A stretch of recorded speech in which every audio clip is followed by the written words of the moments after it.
আলহামদুলিল্লাহ সালাতু ওয়াসসালামু আলা রাসূলিল্লাহ। চুল পাকা হওয়ার কারণে কালার করছেন, এখন অজু হয়েছে কিনা এটা প্রশ্ন করেছে।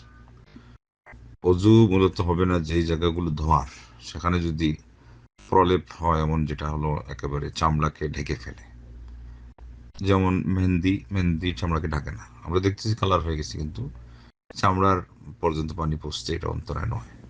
কিন্তু ওই যে নখ পালিশে যেগুলো দেয় অনেক গাঢ় একটা প্রলেপ, সেগুলো আবার বাধাগ্রস্ত করে।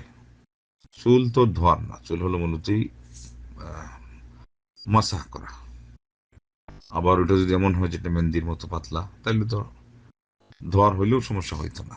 উপরন্ত এটা হলো মাসাহ করা, শুরু থেকে শেষ পর্যন্ত মাথা মাসাহ করার কথা আসছে, এবং এর মধ্যে কয়েকটা চুল, এটাতে সমস্যা নেই, তাও গেছে এমনি।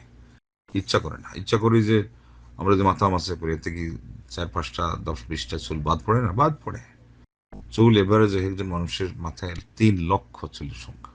এগুলো কি না ধুইলে সব ভিজে নাকি? ভিজে না, কিন্তু আমি ইচ্ছা করে এটা করি নাই। আবার জানেন না আপনি, এখানে অজু বাতিল হওয়ার কথা তো আসে না।